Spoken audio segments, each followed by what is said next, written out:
Hello and welcome to the first episode of the second developer commentary of this map. I'm going to be playing through Harbinger, the updated version this time. So, for those of you who aren't aware, I did start another developer commentary of this map in the older version, but then I ended up updating the map, and I had a few episodes of that recorded and ready to go, but just decided to stop after two because there really isn't that much point in playing through the map twice. There isn't that many differences, and this version is just better in pretty much every way. But yeah, I am also playing in... Oh, sorry, I just clicked the wrong key. I was trying to activate F3 and I clicked the Windows key. Yeah, so I'm going to be playing in 1.16.1. This is not the correct version to play this map in. It's released for 1.15.2. However, I'm doing it anyway because I want to test if there are any bugs that come up from moving it to 1.16, and if there are, I'll deal with those when I get to them. But yeah, so this is going to be my test, and then if it all works, I'll update the map to 1.16 and release it to the public as an updated version as well. Another update. Updates. Said that word too many times. Right, let's quickly get through all this because we've done all this once already. We're going to be playing on normal. This is new. This is the first new thing. Is a wither rose that you can't suicide on, but still. So this is expert mode. So basically what this does is makes some mobs more powerful and also enables natural spawns. One of the big changes from the original to this version is natural spawns are now disabled. Yeah, I think it just makes it a lot easier to balance the map. But if you do want to play with them, you can enable them there. I'm going to enable the death counter. So there's now feedback and stuff on those, which there wasn't in the original. What else? One last thing. I'm going to disable keep inventory as was the plan anyway. And then some of the credits have changed. I've obviously got extra beta testers. Sorry, I thought I heard something. I've got extra beta testers and some credits in here, but we've all done this already once, so let's just get going with the map. Yeah, so the first area is one of the biggest aesthetic changes. Gameplay wise it's similar, although the gameplay wise it's similar, however there are no natural spawns, which quite significantly changes the gameplay. I mean, structurally there's not that many differences, however it is a lot greener now. So the original had, but there's still a few things here to find. So we can get a wooden sword just to get us going. The original had no green in this valley at all, and that was a decision I made because I wanted to keep infinite food from the player when I was initially designing the area, and as soon as you give up grass, you give up food. So I didn't want to do that, so I just made it grey. This time, however, then I made up for that by giving out far too much food for the lack of food to be a challenge anyway. So all I was doing really is making something look worse without that having any gameplay benefit. So when I was overhauling this area, and I should probably turn clouds off, but when I was overhauling this area, yeah, I decided to make it greener. So this tree is a big part of that, made with 14er edit. TM. Right, so there's still, as you can see, a river to jump across, and then some changes as well. So this is now an ender chest for you to put the first emerald in, I suppose, which is what's in the box. So we have optional objectives in the map, and I will take the opportunity to put that emerald in there before we lose it. Yeah, and these torches, I do not need to guard any areas because we are playing with no natural spawns on this time. However, there is still some other changes to this area which should make it a bit more dangerous. I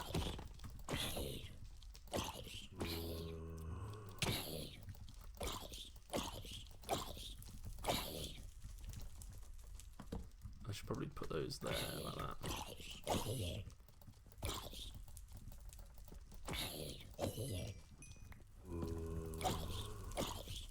Get some zombie flesh, which is nice, and a helmet as well. We'll light that spawner up a bit. Yeah, so lots of green, and this village is also now hopefully a bit more interesting because it's doesn't have as much loot in. I reduced the loot. I thought there was too much and too much kind of variety of loot. I know that sounds like a good thing, but in a game with as small an inventory as Minecraft, that is a bad thing.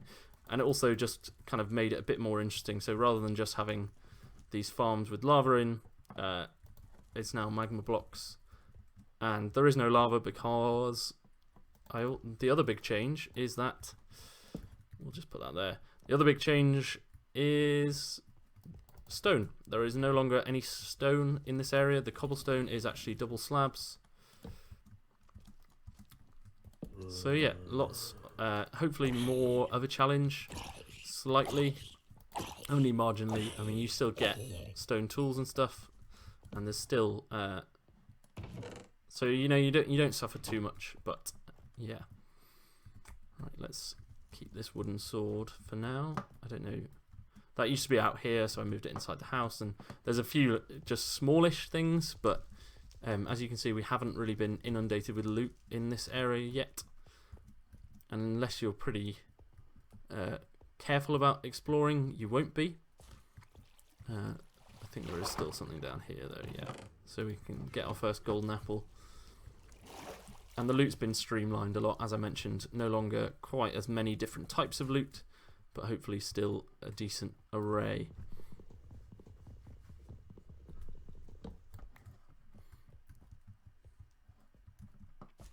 I suppose I should make a pickaxe. It's probably not a bad place to start. I'm sort of rushing through this as if there's a clock ticking for nightfall, but there obviously is not. And let's get that back. Like so.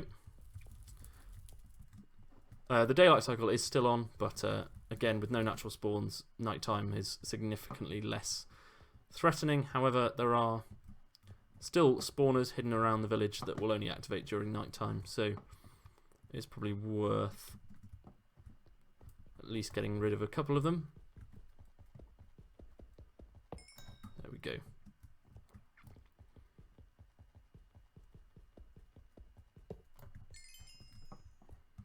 And if we come in here, we get a bow, which will probably not help us that much, but still useful, I think. And we still haven't got any food apart from zombie flesh. But yeah, that shouldn't be too much of an issue. So this first dungeon, instead of creepers that greet you, it's now and these are silverfish. So yeah, they look like stone, but they are not. Yeah, the dungeon is now a lot less creeper heavy. The starting areas of the map were very creeper heavy, and I have basically scaled that back pretty much all the way. So now there are a few creepers, but not many at all, and I use a lot more spiders and not really many skeletons still, because those are still quite frustrating to fight. But yeah. Apparently there's a spawner up here. I did not remember that. But let's get rid of it anyway. Yeah, they're just vanilla zombie spawners. Most of the ones in the tree. But still worth avoiding if possible. So we'll get to the dungeon in this episode. I just want to find some food really before we do so. And as you can see, it's much more sparse now, but there is still plenty of food if you explore a little bit, and we're heading over that way to get some better tools as well.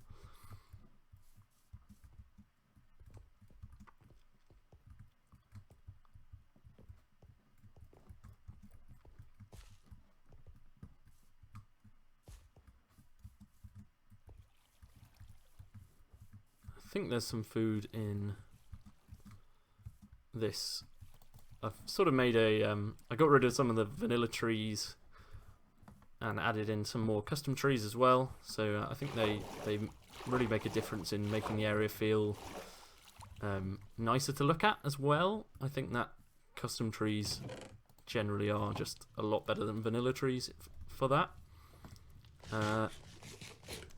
We do get some bread, and here we get some tools, so I don't need to use a wood pickaxe for long.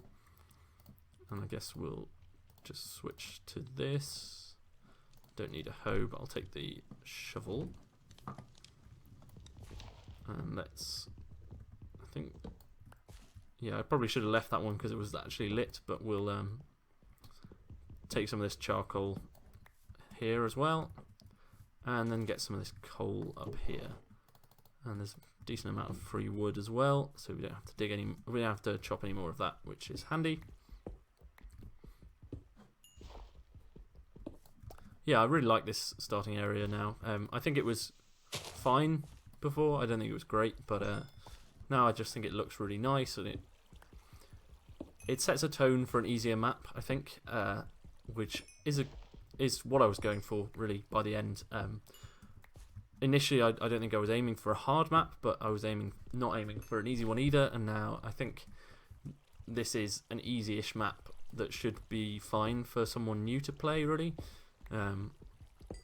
And yeah, I'm quite happy with sort of the end result of this as well. Right, so now that we've got a little bit of food, let's head up this way and back towards the floating island, which we are also going to explore. Let's swim because it's much faster.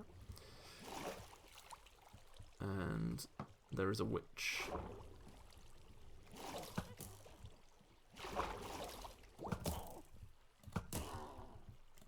Who we take out pretty easily thanks to the bow that we got. And in here we have a Fortune 5 pickaxe, so that's good for collecting coal. It's only wood though, so we can't use it for anything else.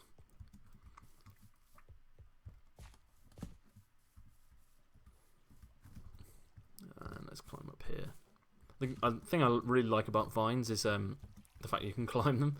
I know that's a slightly obvious thing to say, but I think it just makes terrain a lot more traversable. Especially this sort of terrain where it's quite eroded and doesn't always offer an easy path to jump over. I think it's good in maps to have vines and you can get netherrack. I don't know if you can actually do anything useful with that, but there it is. Yeah, I think vines and water in areas that just allow the player to have like different movement options, vertical ones rather than just horizontal ones. Yeah, I think those are good things. I think there's a chest in here that I missed. Yeah, so there's some more wheat there for us. It would be nice if you could craft wheat without a crafting table. And I saw some spawner lights there. And I think there might be one more spawner. Yeah. Let's try and get rid of it. I'm not good enough at Minecraft to do that. Let's just torch spam it.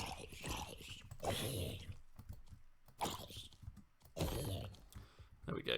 Well, we do get a bit more zombie flesh as well. But let's just heal up, and now let's go into the dungeon. Yeah, so this, as I mentioned, was a creeper, but is now a spider spawner. So it gives you a pretty early access to string. And here's some cobble as well, so if you didn't get the tools from... I do not want to use my cobble to block off the staircase, but I will if I need to. Yeah, so if you didn't get stone tools from the area earlier, you can get them in here as well. And there's also more food. So yeah, I standardized all the food into bread basically, because it's not a bad food source, but it's not great. And it's also just, you know, having multiple different types of food opens up another gameplay angle, right? Because the different saturation does make I took far too much damage there. The different saturation does change how you can play. So if you're using kelp, then that will obviously limit you in different ways than having steak will. So I kind of like the idea of giving out different types of food. However, the flip side of that is again the inventory space. Minecraft is not a game that is set up well for inventory space management, and as is the kind of the trend in CTM maps to use block variation and make things look more interesting. I mean, just look at this area; it's got so many different types of block. I'm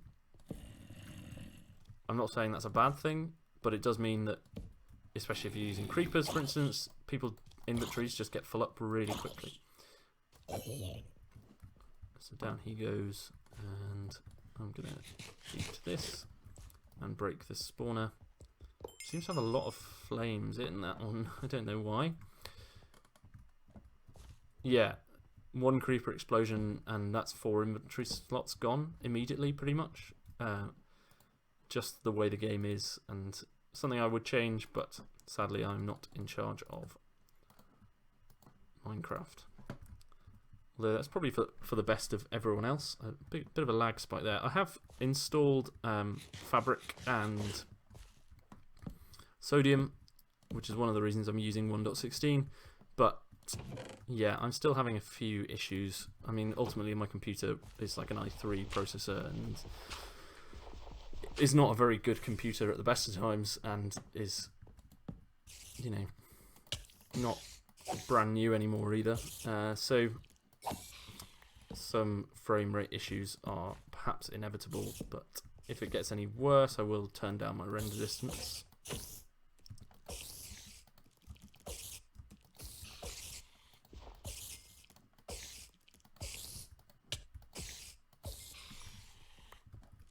So again, more spiders, and the spiders sort of make sense with the cobwebs. The cobwebs were originally in here actually because of giving you a bow. That was the aim of the cobwebs, but now they sort of make more sense thematically, I think.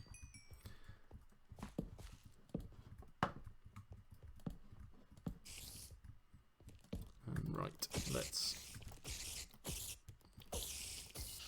And the creeper trap is working, so that's good.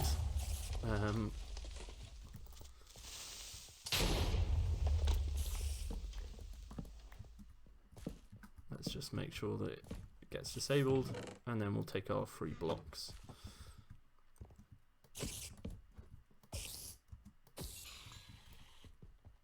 I think there used to be a creeper spawner just around the corner. I think I might have got rid of it. Yeah, I did.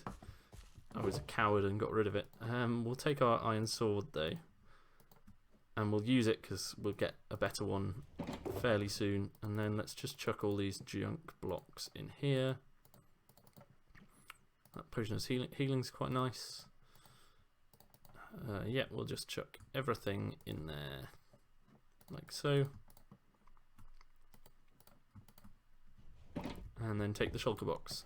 Yeah, I'm pretty generous with shulker boxes in this map. I think I give out pretty much 1 per area, at least until... Yeah, I don't want to say it is definitely 1 per area, but there is almost every area does have a shulker box in some way.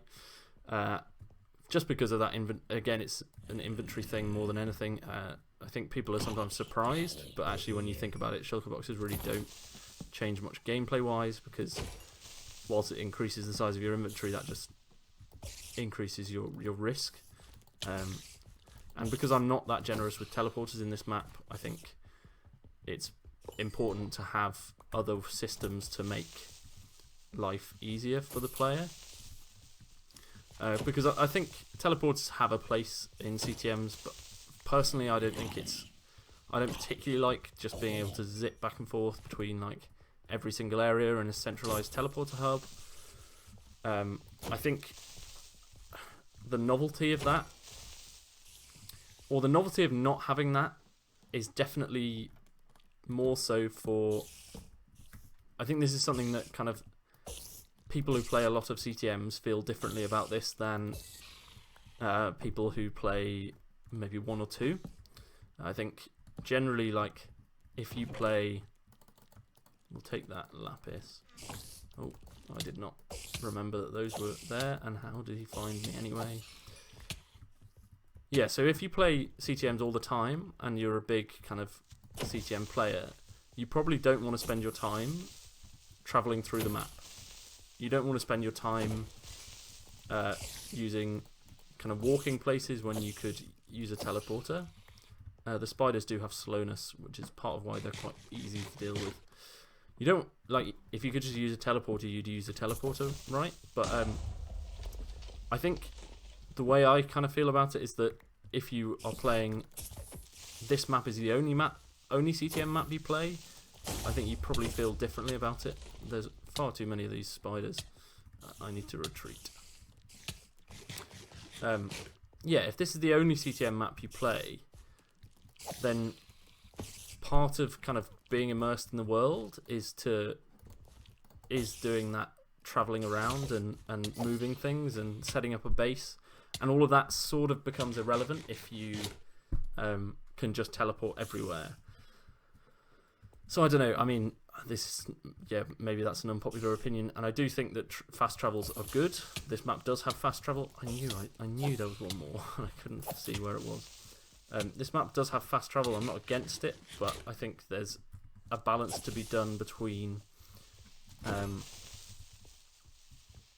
ease of fast travel and immersion, and I think some modern CTMs maybe don't quite get that balance perfectly at times. But again, it's just a taste thing, and you know, yeah, it's just a taste thing, and I feel about it the way I do, but I'm sure plenty of people disagree on that front. And I've also not really explained myself very well. But yeah, I think there's a trade-off between immersion and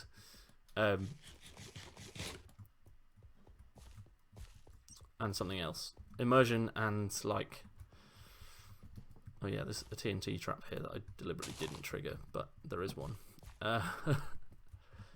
Between immersion and convenience, and all things like fast travelling and anything to do with, almost anything to do with command blocks, unless it's very well done and by someone who can make it feel seamless, the command blocks will often take you out of what you're doing, and so finding ways around that is really important, I think.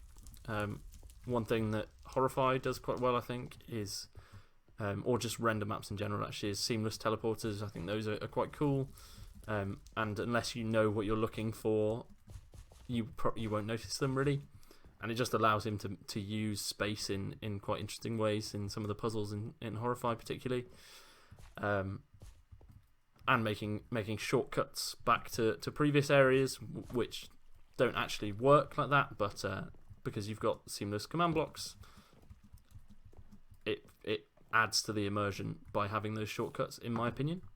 Let's get rid of this spawner. So yeah, we do have the white wool. So now our next destination is going to be in this direction to get to the intersection.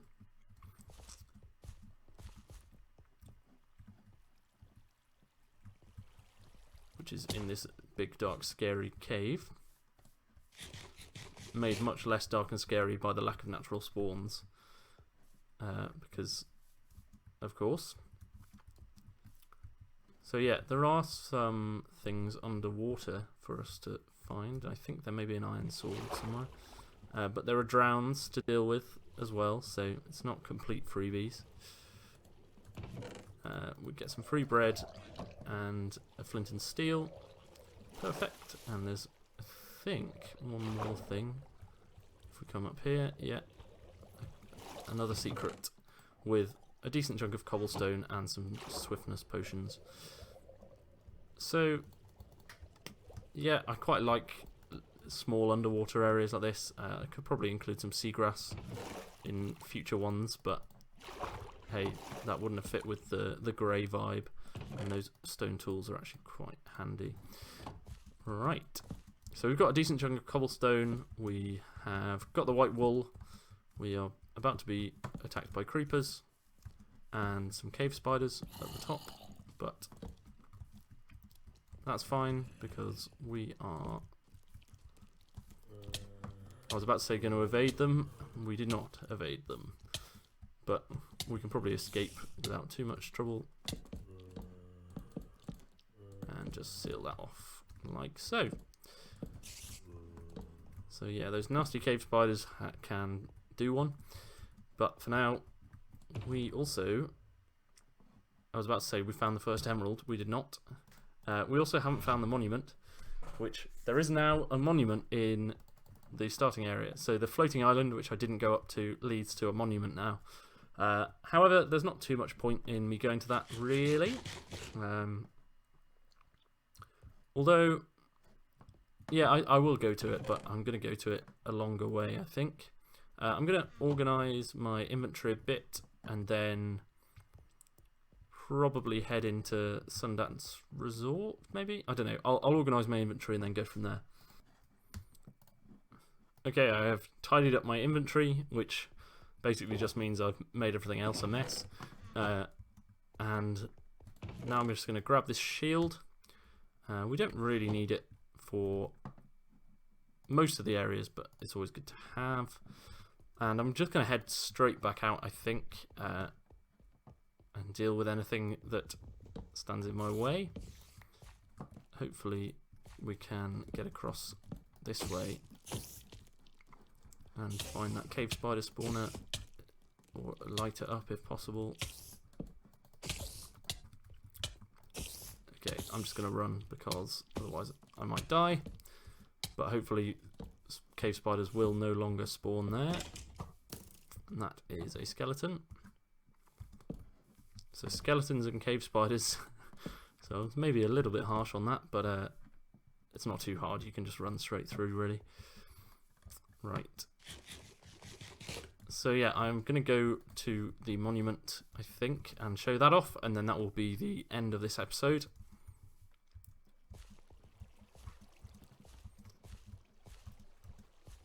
And then in the next one, we will take on Orange. I'm going to aim to do one episode per video, or one episode, or one wool per episode, maybe.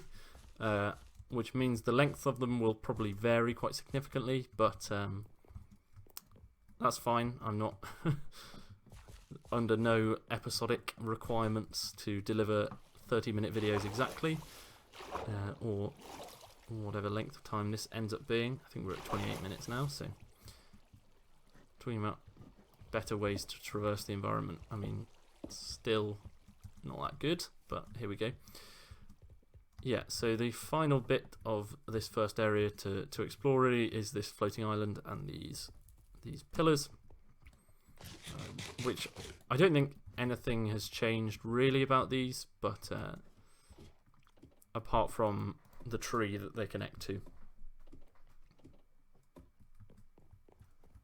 So if you watch the first two episodes of the developer commentary, then this won't be particularly new to you. I'm glad I broke this up into multiple stages. I think if this was a single ladder, it would be quite boring. The other thing I didn't get from the White Wool dungeon was some more blocks, and also, let's just break this, some more blocks, and also the bed. There is a bed in the White Wool dungeon that I did not grab, but that's fine. This station as well, if you follow the train track, it aims directly that way, and that will take you to the orange wool. So these like orange wood planks are meant to be a hint towards that, which I think most people miss, and they just find that route to orange themselves if they're exploring pretty thoroughly. But it is meant to be kind of hinted at. It would be interesting to see if, yeah, I think people might have been a bit frustrated if I hadn't included two-way, if that was the only way to orange, but it could have been an interesting way. I think hiding stuff quite carefully can be an interesting mechanic. Yeah, not what I was going for with this map, but something I might go for in the future. Right, let's get rid of these planks that are blocking our way.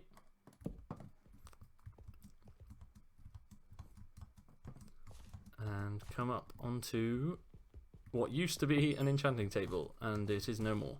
So along with reducing natural spawns, I also got rid of this enchanting table.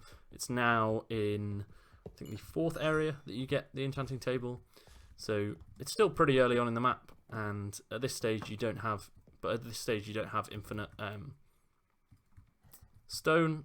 So by then you do. I don't know. It just sort of kind of flattens the early part of the gear curve, I guess. And there is the other emerald for this area, so we'll take that. But yeah, so this whole tree and structure is new. I saw a guy called Nate is doing a let's play of this, and he managed to come up here, jump off the side without noticing this bridge, which I was quite surprised by, but I suppose, you know, I suppose it isn't that obvious because it is over the top. Right, it's getting nighttime. Not that it matters, but it is getting nighttime.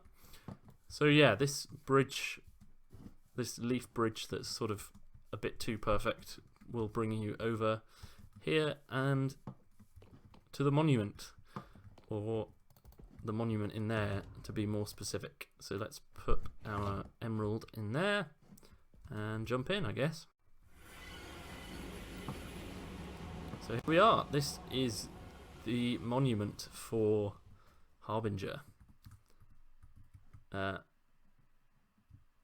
You can fall and die if you're not careful, which a lot of people hated, which was absolutely what I was going for.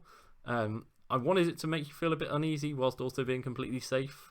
But then a couple of people playing through the map initially said they did actually die and lose a wool or worse, an emerald, because there are only one of each emerald. So yeah, I have added in. There is a safety net of sorts, but it's not exhaustive, should we say. Did I make this wider? Is this 1, 2, 3, 4, 5? Yeah, so it's a 5 wide barrier block bridge, because that's fun, apparently. But if you fall, it will teleport you back here and kill you. So you won't lose any of your stuff, but you will still die. So don't fall is basically the message.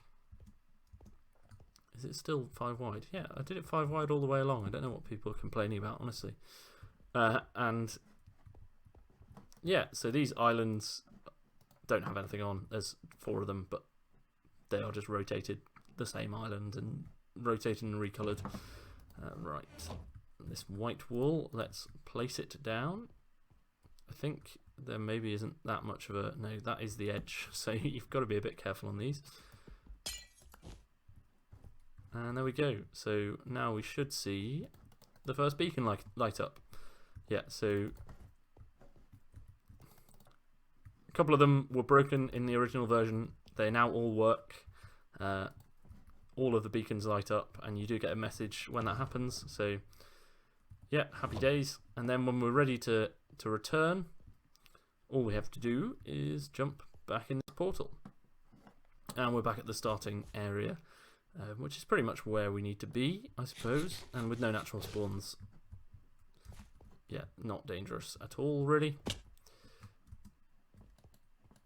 I did dot a few more spawners around, but not enough that it causes any real issues. I think some people see them and are like, why are they there? They're not going to go off, it's daytime. But then obviously nighttime happens and they understand slightly more. Yeah, but that, assuming I make it to intersection 1 alive and safe, that is going to be it for this episode of Harbinger Developer Commentary Round 2. So thank you very much for watching if you've made it this far. I hope you enjoyed the video, and I will see you next time.